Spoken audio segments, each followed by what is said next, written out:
pledge allegiance to the flag of the United States of America and to the republic for which it stands, one nation, under God, indivisible, with liberty and justice for all. Thank you, everyone, and welcome. First item on the agenda is public comments. We have a sheet that no one signed up for, but that doesn't mean you can't come up and make a comment if you would like. Preferably something that's not on the agenda. Anyone like to come up and make a comment? No? Okay. Next item, presentations. Markville High School update by Harper Thompson. How are you this evening? I am wonderful. We have lots of things going on. We do have lots of things going on. Also got lots of stuff in my hands. Yeah, I just got back from the district office. I'm the student representative for the Coos Educators Association, so we're in our fourth party meeting. So That's great.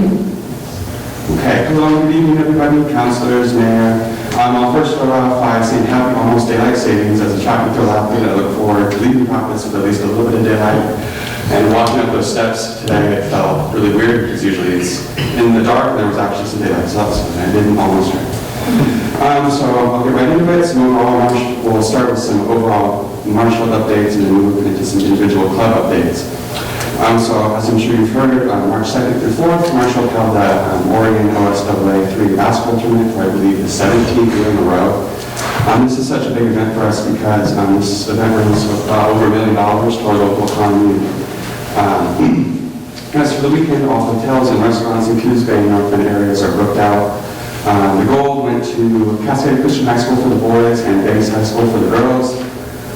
Those were two pretty intense games. For the boys game at least, that was the most I've ever seen our gym filled when I go to Marshfield, so that was quite amazing. Almost all the clubs were able to participate and volunteer throughout the weekend. The clubs worked in concessions, worked in security. Our CERT, a club at Marshall, which I'm the president of, runs security every year for the tournament. Yeah, last year we got to do it twice. I think almost over 1,000 service hours were gained total with all the clubs and all of the volunteers, staff in the event. So that was really cool to hear. Let's see, and today, March 7th, Marshall had the privilege of being a part of the Oregon Public Schools Tour.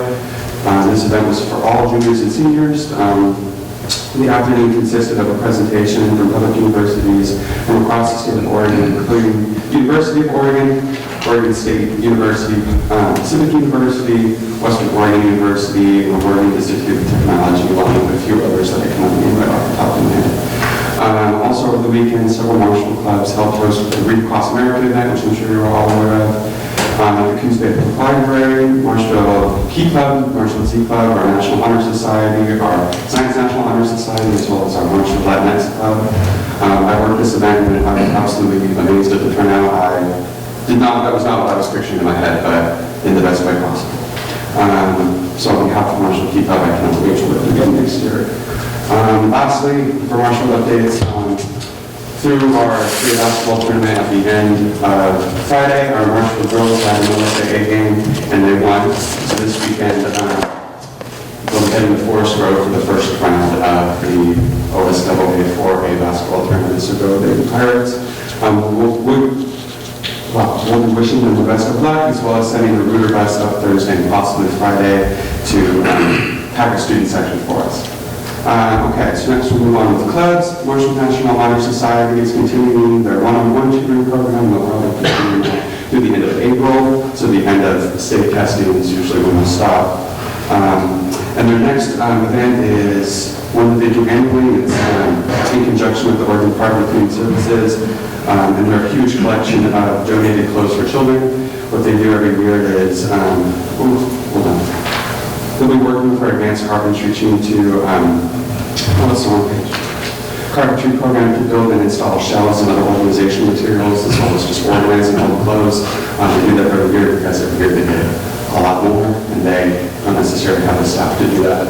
And so that's when our program is able to help and step in and get some of that done. Our Z Club is currently in the process of evaluating applications for their Oregon Community Foundation grant. We'll be able to share the winner with you hopefully the next next meeting I'm here. So yeah, we'll make sure we let you guys know when they're selected. They first have to go to all of, so there's a few rounds of accepting applications. So there's a big one, and then they'll pick out probably 10 from that, and then they'll have to go visit all 10 of those, and then from that they'll also pick, well, they'll pick the one. So yeah. Next up, I'll be introducing, So next up, I'll be introducing a new fundraiser hosted by the Marshville Key Club and Z Club. This fundraiser is a silent auction. The silent auction is where all the profit will be split between Together We Rise and Every Child Oregon. These are both 501c3 organizations aiming to uplift and support Oregon foster youth by funding their education, providing school materials, as well as providing resources to teen foster parents. The auction will take place on April 15th and will include a spaghetti feed. The clubs have formed a joint committee chaired by Key Club Vice President and Z Club President Kerry Goodson.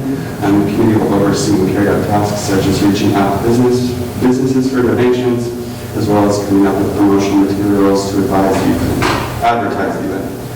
The auction is scheduled for Tuesday, April 18th in Marshville's Heritage Hall. The time is to be determined. We're still trying to figure that out. So now lastly, some Key Club updates. For Key Club last Tuesday, the delegate board adopted the new election process drafted by the club's election committee, as well as amending several outdated bylaws pertaining to our election process. That was probably a 3-month process. We're really happy to have that done now, as March and April is our election time frame for Key Club. And so now in about a month, we'll have a newly elected club officer board, and then at the beginning of every year, or at the beginning of our year, we will have elections for our board of directors, which is the class representative and then board director. Let's see. Key Club is also planning our birthday event right now at our Pirate Park. We plan on having a park cleanup as well as some birthday education, and has a tradition of our computer and all out and feed volunteers. On the topic of cleaning up, the spring is on its way, and hopefully this cold will leave. The Key Club in Marshville and Science National Honor Society will be bringing back Friday campus cleanups after school. This is something we do every spring. We do it up until summer, but as you all seen from the weather, it's been kind of impossible. During these cleanups, Key Club will be maintaining all the plants, flowers, and other items put in during our Marshville lawn makeover from 2019 to 2022 is when we finished. And with SNHS, we'll be cleaning up trash found on campus. We love doing this project not only because it keeps our campus beautiful and clean and excellent, but it's also a wonderful opportunity for students to get necessary service hours. Seniors at Marshville with under 90% attendance are required for community service, and that's right when we get a bunch of members, so it's kind of great because we're able to staff some last-minute projects and see some things come to completion. Okay, and lastly, just a couple updates on our Key Club Food Pantry project. As the project is nearing its last stage before completion, the board has started to reach out to local churches and businesses to find 3 billion programs to host a box on their property. And very exciting news, our local Builders First Source has informed us that they will be donating all the necessary building materials for the project, and that's about like $600 worth of materials. So we were pretty happy to figure that out. And that all happened when I sent in our quote to get a quote, and 2 days later I got back a very short email, all in caps, and there was a bunch of abbreviations, so it took me a little bit to figure out what they were trying to say, but I was very happy when I did. The project board, along with club members and our club treasurer, will now begin to create a budget to be allocated in the club's annual budget process for restocking and maintenance for the project. With this, we have also begun drafting long-term care procedures, so Key Clubbers in 10, 15 years from now will know the history behind the project, and we'll know how to properly take care of them. Anyone has any questions? Any questions? The silent auction, is it on April 15th or April 8th? April 18th. Okay, great. And tell me where that's at again? Marshville Heritage Hall. So if you go into our gym and you take a left, there's a big old sign. Thank you, appreciate it. Yeah. And that's open to everybody, and we'll get more info out soon.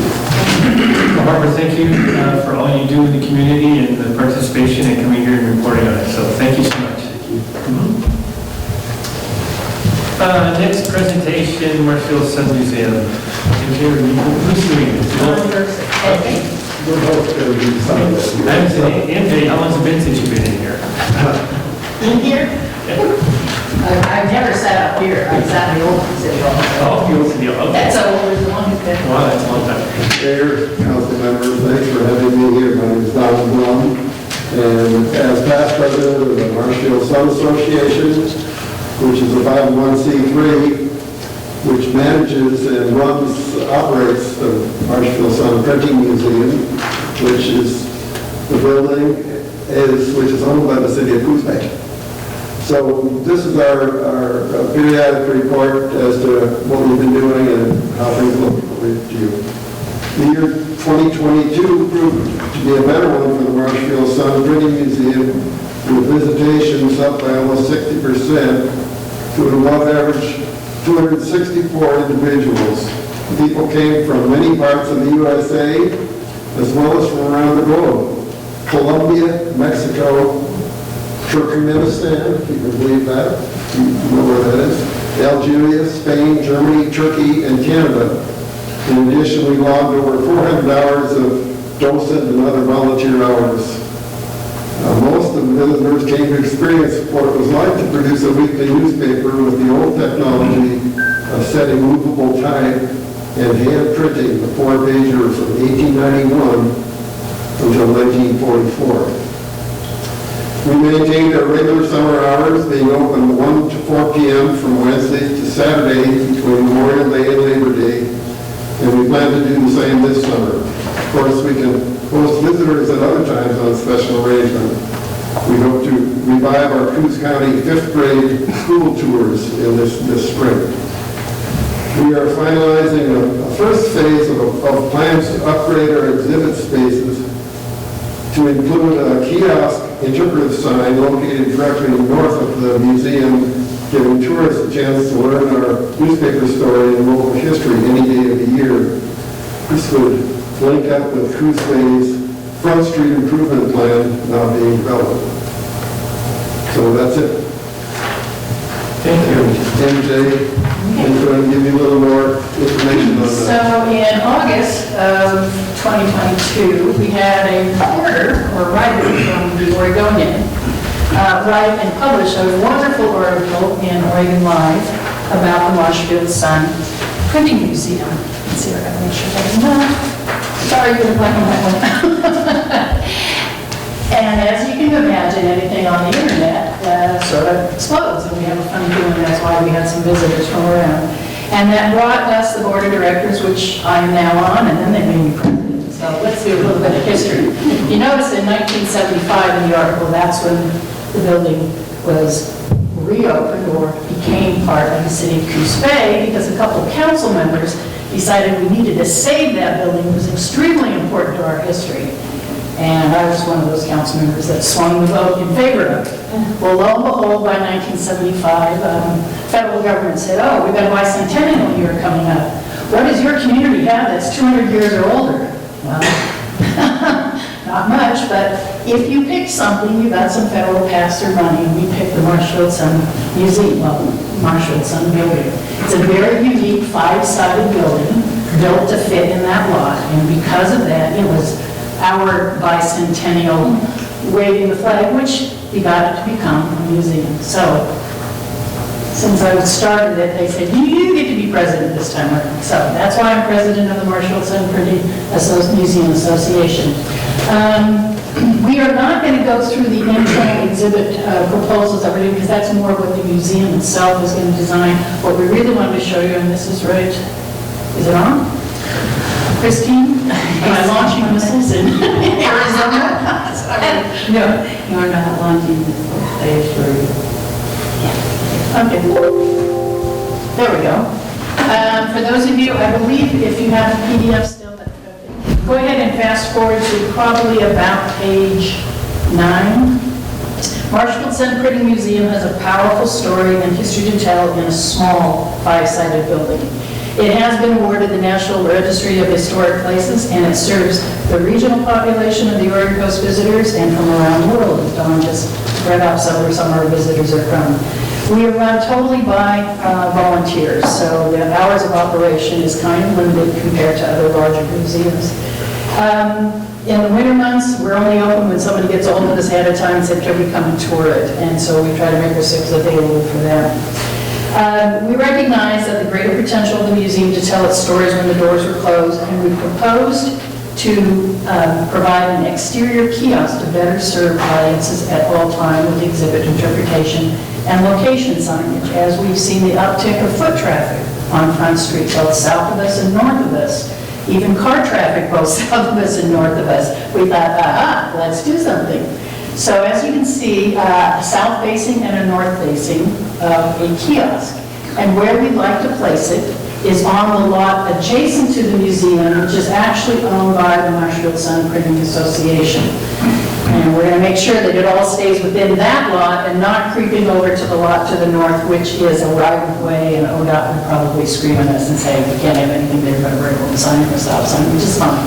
We'll need to do a little bit of grading to level it out.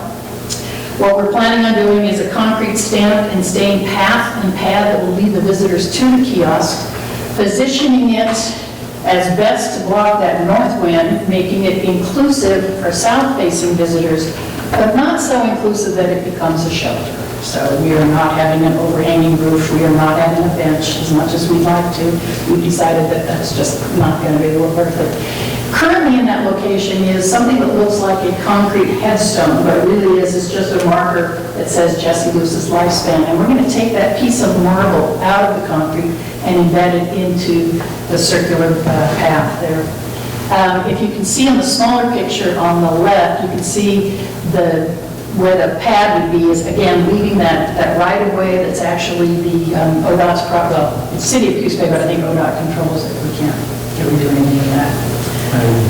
From the north-facing, what you're going to see is the sunburst of the Marshfield Sun. This will be actually, let me go back one, talk a little bit about the panels. Interpretive panels are designed as large newspapers in a historic style to resemble the papers produced by the presses in the museum. They will be fabricated and they will be processed and will provide information and major themes of the museum.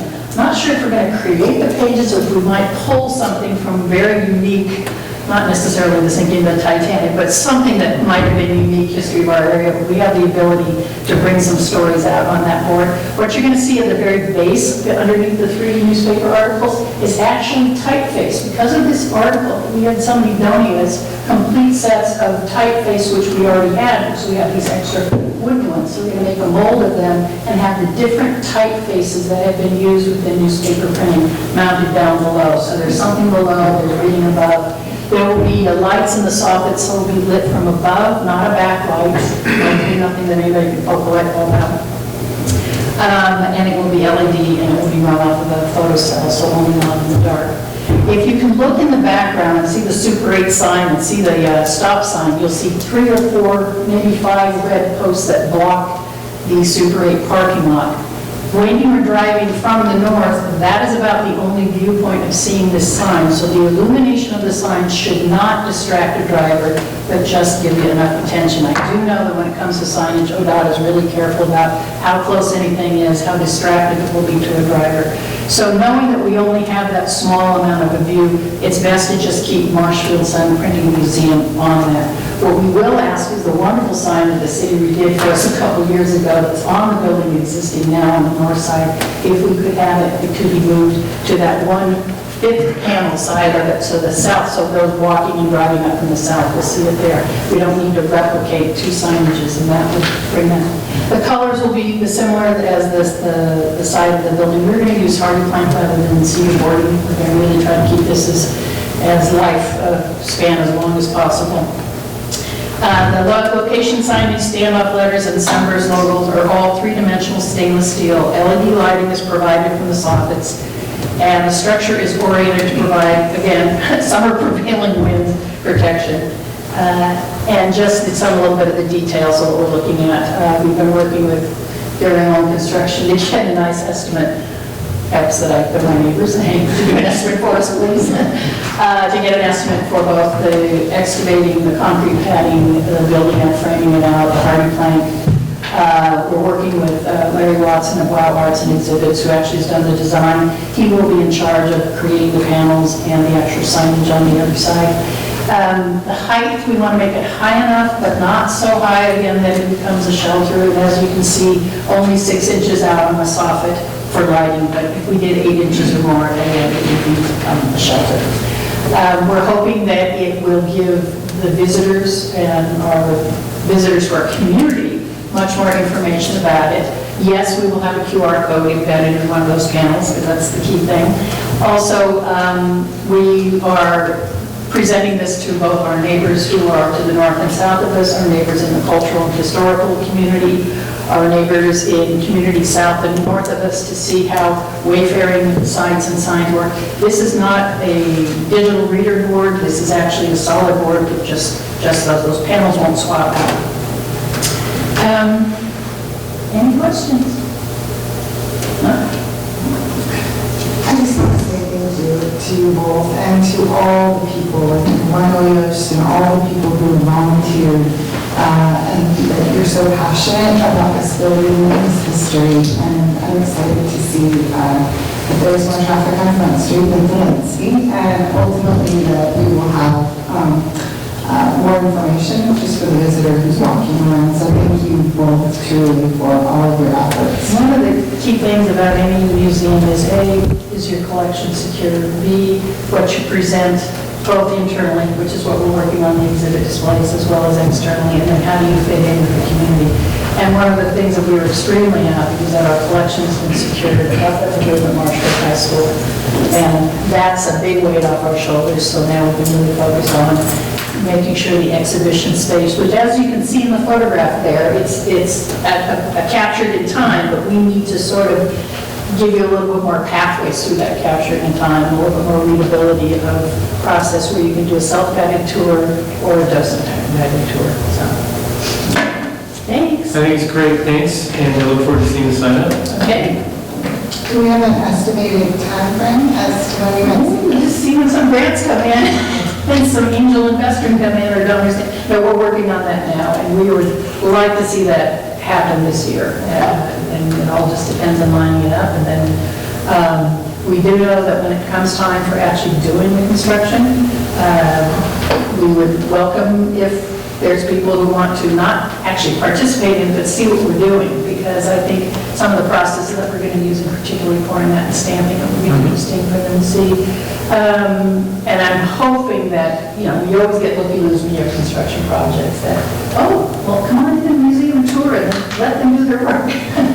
So if we do it during the summertime, it would be probably not the days we're open, it could be the days we're open, just how things line up. But we're hoping at this season. That's great. Couple of things before you go. If you need photos, I did a summer youth program with the city of North Bend this past summer. And I have to tell you, one of the things that I did was a museum hop. And one of the favorite things that the kids that I had in that was the Marshfield Sun Museum. Don and George did a wonderful job. And I learned a lot of stuff about stuff that we use today in typing, you know, uppercase, lowercase, all that stuff, how that came about. And we are just so privileged in this community to have something so well preserved and people that do have that passion. The people in the know, knowing that I believe there is another press similar to ours that's in Carson City, but the art of creating that, you know, now that we're in the digital age, the ones that know that we have it, they're just extremely passionate about it. And the fact that you can do your own movable type, and we do have the ability for you to do your own little printing. And we're working on how to do a little bit more inclusive exhibition and activities, but I fell in love with the building when I was 18, and I decided to save it. Well, I'm sad to say that's the first time I've been in there. And I lived blocks away from there, grew up in downtown. So, but like I said, if you need photos for your grant opportunities, I have some fantastic photos I took of those children, and they're how excited they were to see that. We'll reach out to you. Thank you. Thank you both. Appreciate it. Okay, next item on the agenda is appointments to the Budget Committee. How are we doing this process? Is by approval? Or, okay, All right. So we have to consider reappointing two positions, Alan Magnin and Brendan Brecky. We did an interview earlier this afternoon. Proceed, I should say. So, with that being said, how would the council like to proceed? I'll move to appoint both candidates to the Tuesday budget. Second. It's been moved and seconded to reappoint the two budget committee members that have applied. And I was remiss, Carmen, I apologize, he's virtual. Councilor Carmen Matthews is on virtual. So anyway, with that being the case, is there any other discussions on these appointees? Hearing none, I'll call for the question. All in favor say aye. Aye. Any opposed? Hearing none passes. All right, back to this. Still got this new system I'm trying to work on, so bear with me. I'm having trouble with normally. Let's see here. Okay, we have a resolution before us. So consider adoption of resolution 23-03, amending the city's limited English proficiency plan. Nicole, who's handling this? Yes, that's me, thank you. So this is part of the CDBG grant process. The limited English proficiency plan is a document that helps guide us when we potentially encounter those who don't speak English as their first language. It's a plan that needs to be modified regularly because it's based upon census numbers. If our population exceeds a certain threshold, then we need to provide translation services in different manners. That can be verbal translation or it can be written. So we need to update that plan as the census numbers come out because we are going back for another CDBG grant. It's crucial to do that at this point in time, so we're ready for that process. So what's before you is an updated plan based on the most recent census data. Any questions for Nicole? Any surprise, something you said you were going to be coming back to us on an annual basis? We should, as practice, we should do that. It's definitely going to be required for certain federal grants. Okay. So council, how would you like to proceed? I'll make a motion to adopt resolution 23-03, repealing resolution 21-07, adopting an updated limited English proficiency plan. And moving second to adopt resolution 2303, repealing resolution 2107. Any other comments? Hearing none, I'll call for the question. All in favor say aye. Aye. Any opposed? Hearing none passes. Next that. Oh my gosh, hold on a second. Wow. It's easier to do this. All right, next item is consideration for adoption resolution 2304, formally adopting the 2023 Coos County Natural Hazards Mitigation Plan. Chief Anderson. Thank you, Mr. Mayor. First, I'd like to apologize for the lack of a PowerPoint presentation. I know, I'm very disappointed. I just didn't think I'd have enough time to do it justice. So I'll just read what I've prepared. The Disaster Mitigation Act of 2000 and the regulations contained in 44 CFR 201 require that jurisdictions maintain and approve the natural hazard mitigation plan in order to receive federal funding for mitigation projects. The intent of the natural hazard mitigation plan is to address natural hazards and their impacts, primarily to reduce or alleviate the loss of life or property. Hazards to Coos County include coastal erosion, drought, earthquake, flood, landslides, tsunami, wildfire, windstorms, and other winter storms. Mitigation actions often include improving infrastructure such as bridges or critical facilities. The City of Coos Bay has participated in the development and the adoption of a countywide multi-jurisdictional plan that meets the federal requirements and provides direction in the effort to develop community resiliency for known potential hazards. The 2016 Coos County Multi-Jurisdictional Natural Hazards Mitigation Plan is the most recent and expired on September 12th of 2021. About 3 years ago, in 2020, Coos County, in conjunction with DLCD, 2 port districts, 2 hospitals, 1 drainage district, and 7 incorporated cities within Coos County began work on the multi-jurisdictional plan update. This updated natural hazard mitigation plan has been approved by FEMA and is now ready to be considered for adoption by Coos County and the participating local jurisdictions. The full natural hazard mitigation plan is available on the city website for those who would like to read it. I believe it's 717 pages long. Therefore, no PowerPoint on that item. Therefore, if it pleases the council, staff would ask that you consider adoption of the 2023 Coos County Hazard Mitigation Plan through ordinance. So have all the other agencies acted on this and adopted it? I believe several have adopted it. There are still a couple jurisdictions that have not yet got it in front of their boards. So how do you interact with each other? I mean, do you oversee the whole thing, Chief, or? I participate. So 2020, it took us roughly 3 years, a lot longer than normal because of a lot of it was through virtual meetings, which slowed the process considerably. DLCD, through a grant, was able to essentially spearhead those meetings with the county's emergency management, and we were mostly a participant. So we would work on a draft, we would consider, has anything changed since the last one? What are some of the things that we're working on, some mitigation projects? A lot of it had to do with code development. Are we trying to keep critical infrastructure outside of tsunami zones or floodplains? Are we building back where we know there are threats, whether it's landslides or things like that? Any new critical infrastructure, are we requiring that they are reinforced to withstand a certain amount of shaking of an earthquake, et cetera? So those are the kinds of things we consider. So if there's an incident, how, is there something set in, that automatically goes out to every jurisdiction or the ones that are involved in this to respond in a certain way, or how does it work?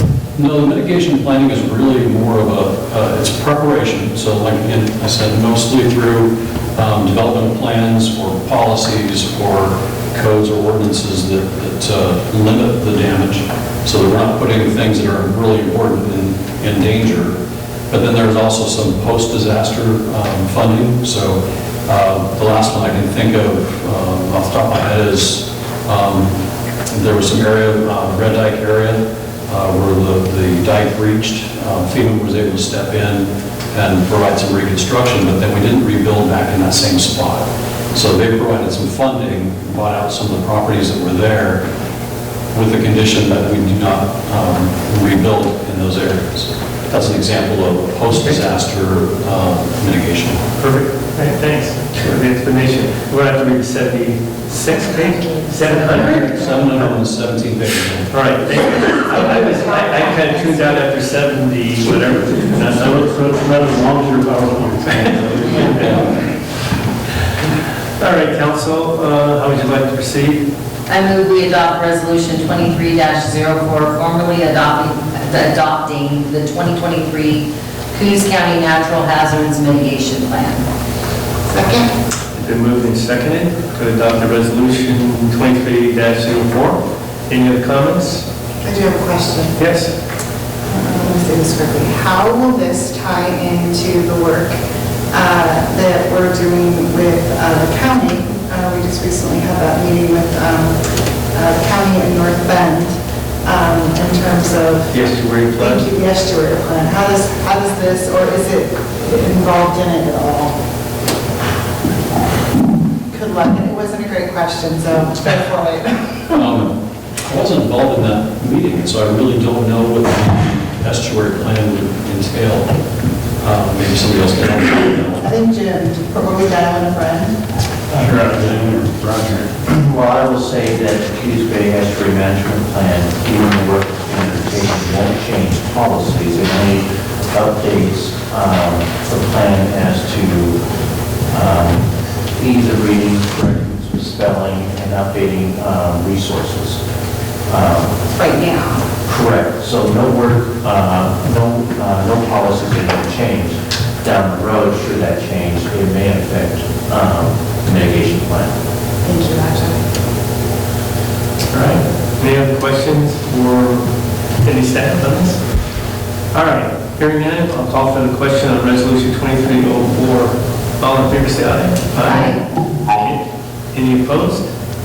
Hearing none, passes.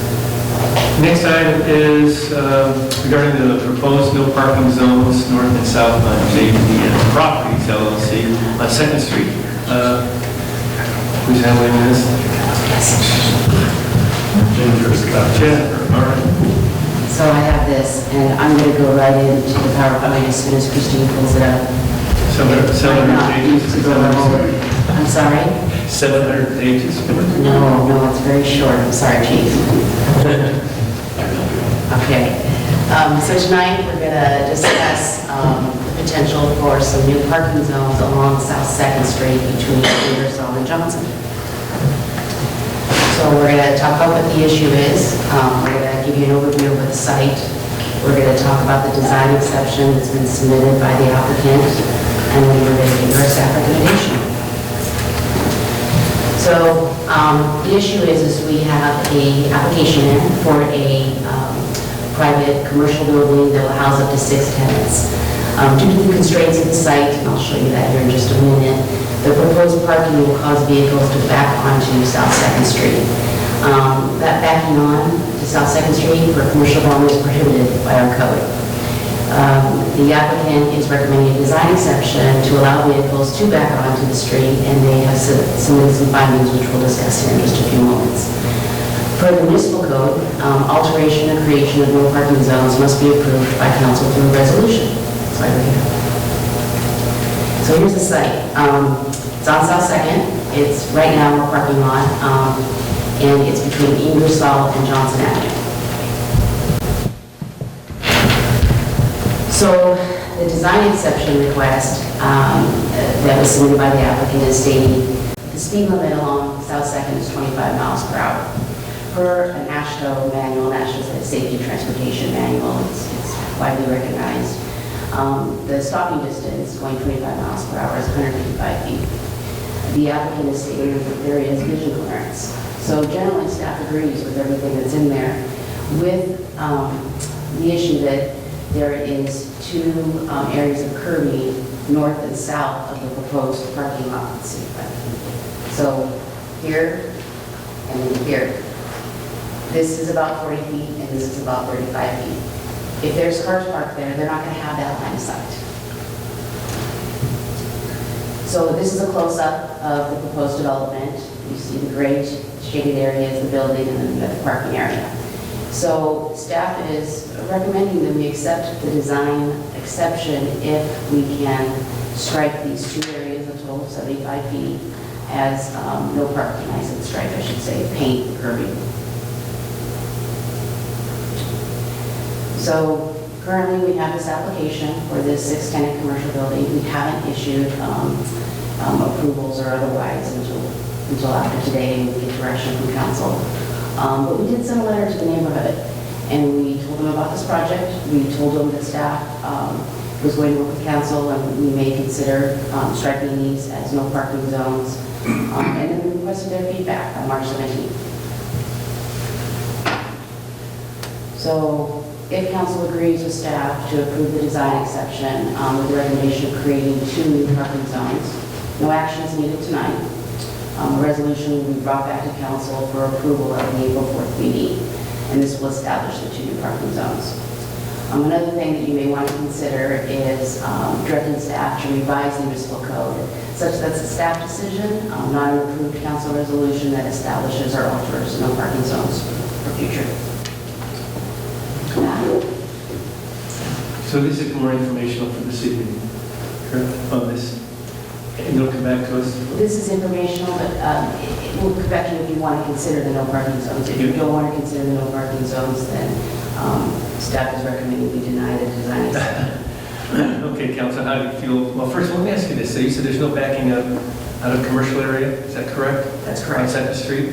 So there's no parking on 2nd Street now, and there's a lot of backing up, right? New code, or newer code.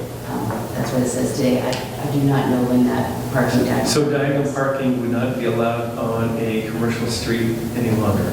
Well, this is for commercial development. It does not specifically say on-street parking. No, that's right. On-street parking still, Yeah. it's allowed. And you don't have that obstruction of view that you have when the parking lot's inside private property. Okay, that makes sense. All right. Well, I'm not opposed to it. I'd like to move forward on it, but I'm not sure how the rest of the council feels. So discussion on it. Can you give me a landmark? Yeah. So, Yes, it is the old courtesy Pontiac parking lot. It's a lot between that and Work Source Areas. Jennifer, you said that you reached out to residents, and did you get any feedback? not yet, we sent the letter on last week, we gave it March 17th. I'm sorry, did you ask her if she got any feedback? Yeah, they sent the letter out last week, and they have a deadline of March 17th to get information back. How did you, Jennifer? Are we experiencing any issues with parking along that area yet? So staff is driven by, there is some on-street parking, but there's not a lot. Google Earth will confirm that. In fact, you can look at this aerial and see too, there is a lot of on-street parking.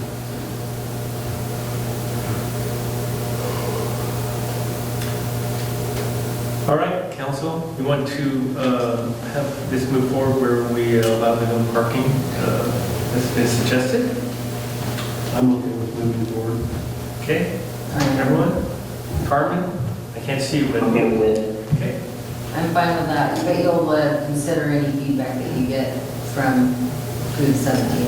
If there's any, we'll present it in April 4th meeting. So how do you also feel about the municipal code changing it so that staff can go ahead and make these changes without the council involved? Or do you want to keep that going? Roger? So my suggestion would be to aid in moving this forward and to request and reviews to allow staff to make the initial decision. If an applicant wishes to appeal a staff decision, then that would be on the council. How do we feel about that? I'm all for streamlining the process. Okay. Anyone else? Carmen? Okay. Yep. All right. I think, did we address everything needed? All right. Next item is city manager report. PowerPoint? No PowerPoint. As the council is painfully aware, we have a library that has a failed foundation. The reality is we just don't know how long that building will stay usable. It continues to flex and move, and on occasion we have to go over and we have to make adjustments just so the doors will continue to work. If you've been by lately, you can hear the grinding of the front door that's now giving us issues. The council most recent action was to ask the voters to consider a bond request for the John Thomas site. That did not meet for approval. After that, the mayor went on record saying that we would consider other options for consideration. Following that, the library steering committee, along with our architect, looked at 4 different sites and did a site comparison to look at, well, what would it take to build a similar facility on any one of these other, 3 sites in addition to the top of the site. Those sites included a possible site at Newmarket and Clare, a site at our current location, and a site on Ocean Boulevard in between downtown and Empire. I'm happy to report to you that that report will be presented to the council at your very next meeting. That site will show you the different locations along with what is considered to be the cost in $20-25. After that, of course, it's not just enough to know what those comparisons are. How does the public feel about those comparisons?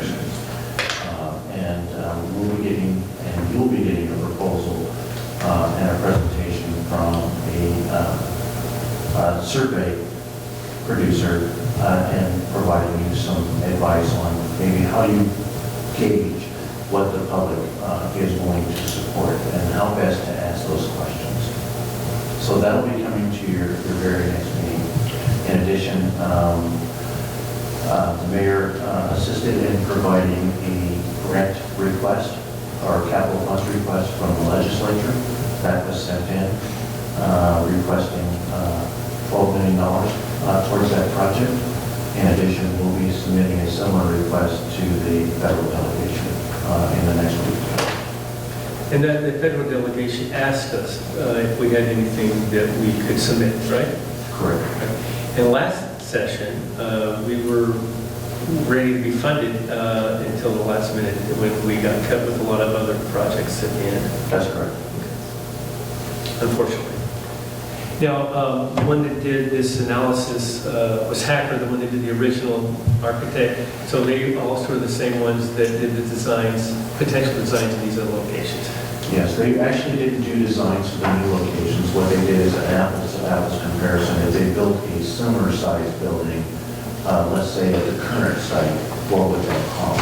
If they built it on their site, what would that cost? And then also factored in other factors, including land acquisition.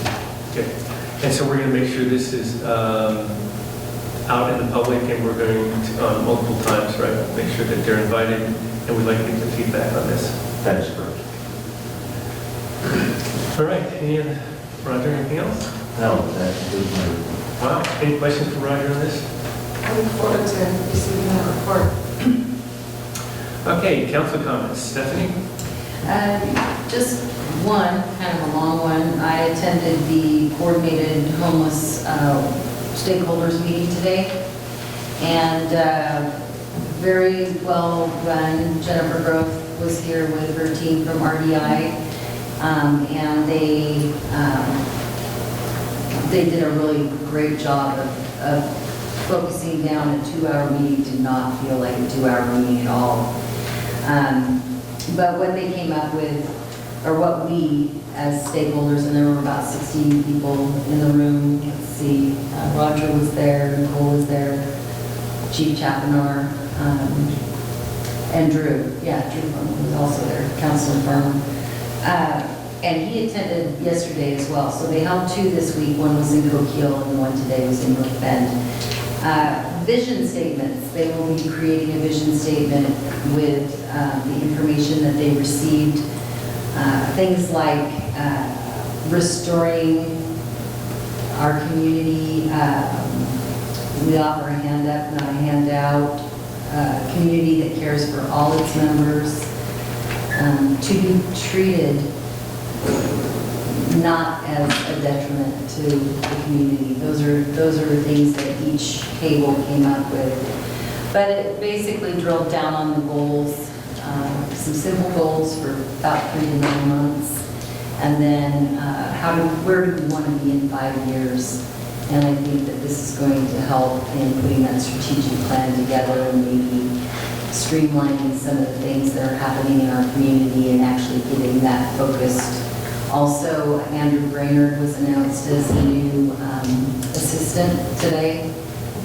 He has been hired to help be the boots on the ground person here and coordinate with stakeholders and RDI. So it's moving forward. We're a little bit behind, but it is moving forward. And so that is part of that pilot project that the County of Coos, City of Coos Bay, and City of North Bend are part of. One of 80 pilot projects in the state to try and build a strategic plan to deal with housing and homeless issues. And that was that $1 million grant, correct? Okay, so those aren't our dollars, those are dollars that were awarded to us. And it's over the course of 3 years, so we're not spending $1 million building something that's not going to be sustainable. We're building a plan to make it sustainable. Anything else, Stephanie? No, that's it. Rob? So when you have a brother who's a firefighter, all his firefighting brothers become your brothers as well, whether you want them to or not. And I just want to recognize one of those individuals tonight.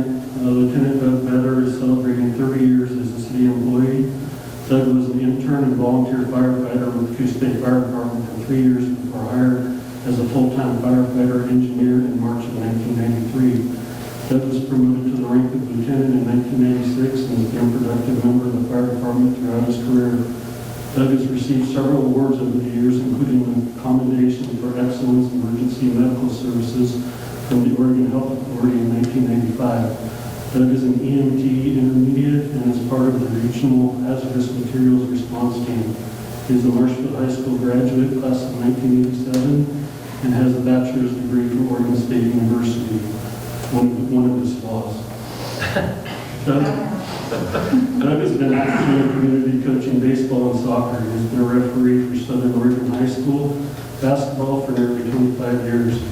Doug officially retired from PERS at the end of December 2021, but has continued working for the fire department as a contractual employee. His post-retirement contract will end in June. When not working, Doug enjoys fishing, camping, and spending time at a family farm with his wife Mindy and their 3 boys. The city and fire department, and obviously the city council, would like to express our sincere gratitude to Doug for his many years of service to our community and honor him as he celebrates this significant milestone. Yeah, very much so. Yeah. Where is he? Did you get to embarrass him tonight? No, he didn't come tonight. He's working on it. He's watching TV. That's all I have. All right, Lucinda. I just wanted to give an update. We had our first kickoff meeting for the wayfinding signage. That's the signage in downtown Coos Bay. And there are 3 signs. And we had a really robust conversation about opportunities to move into the new world, I suppose, with updated technology. And so I think we've had many conversations here about the fact that those signs are really outdated. And when they were first purchased, unfortunately, they're not weather resistant or weatherproof. And so it was a great conversation about if we could have 3 new signs, what would they look like? And so Councilor Kilmer mentioned, let's make sure it's a touch screen. So if I'm in front of the Visiting Conventions Bureau, I can see the restaurants and the businesses around that area. And we also talked about that in all 3 locations. And so I think it was a 38-minute meeting, and basically we got what we wanted accomplished. And I think the goal is that, and I'm going to thank Chelsea and Nicole, because we really put it on them to do the research for new signage. And the hope is that we can fund these 3 signs by using our urban renewal dollars and perhaps some grants going forward.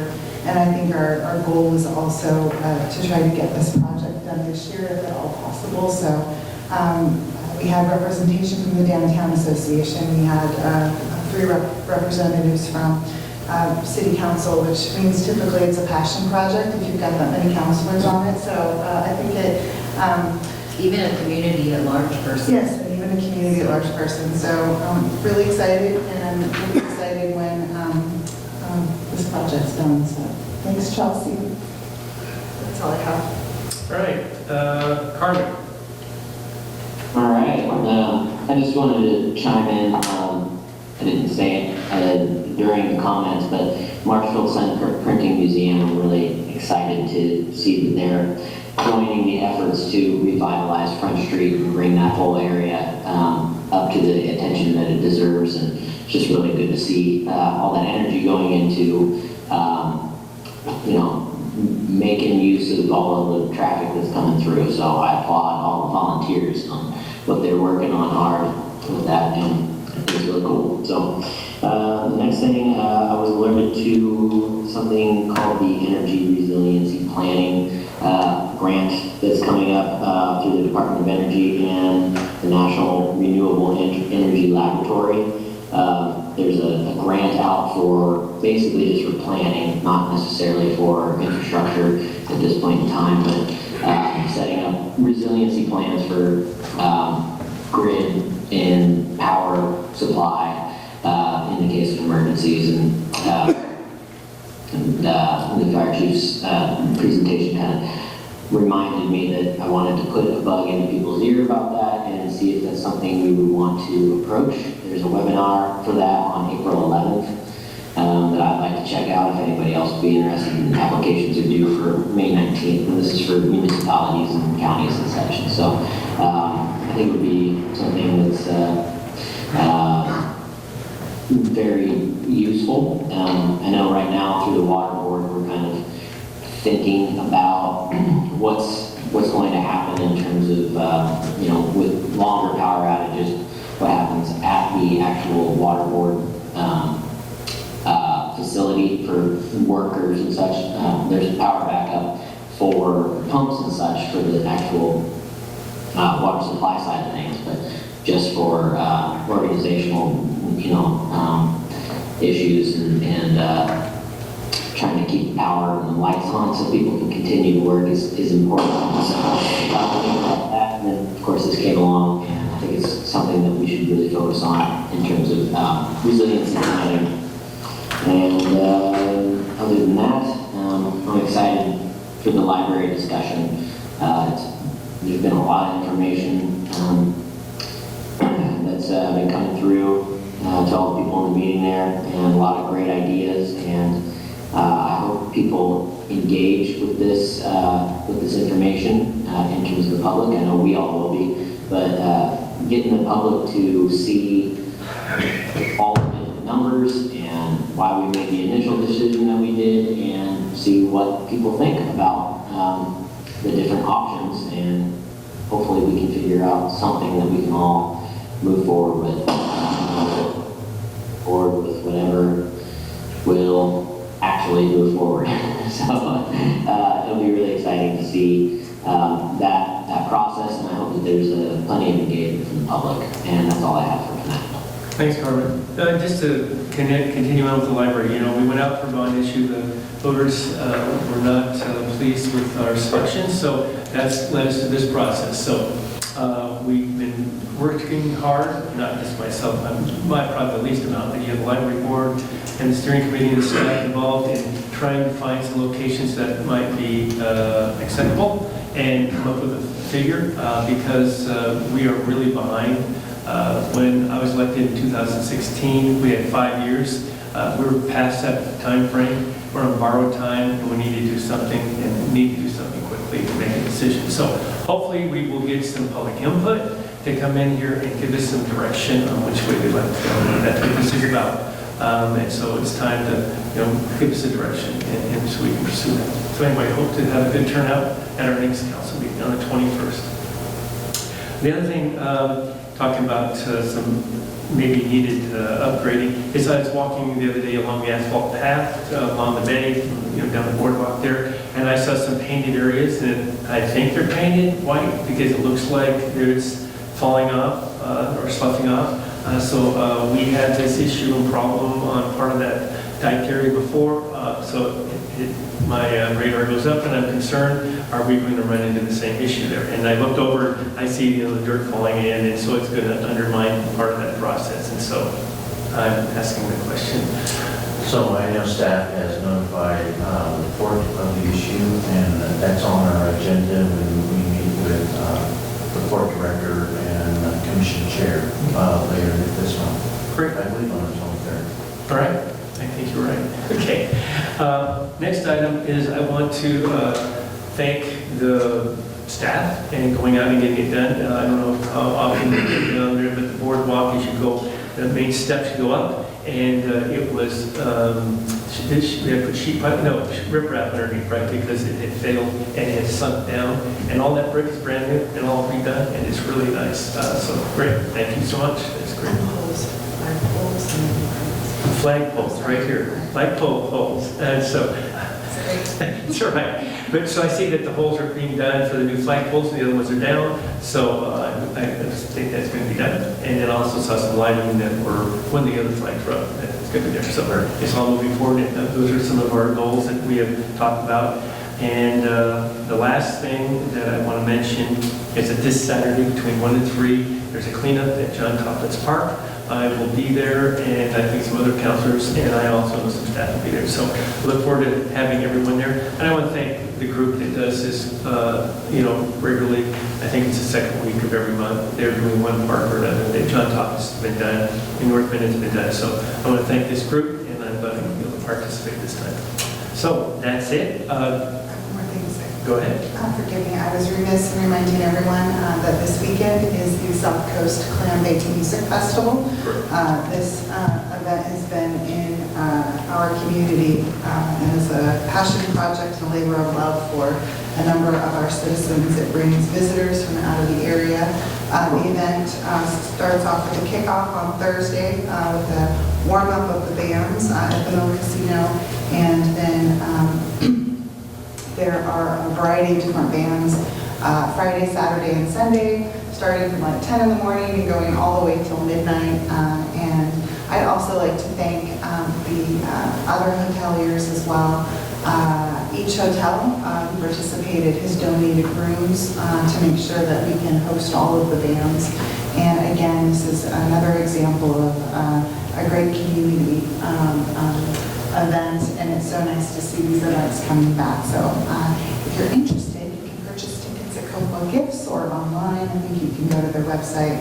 But if you're not out cleaning the park, if you want to stay dry, I would encourage everyone to attend the Jazz Festival. You can still clean parks and still attend Thursday, Friday, and Saturday night, and Sunday night. All right. All right. Thank you so much. There's no urban renewal agency meeting, so I'll go ahead and adjourn our meeting this evening. Thank you for attending.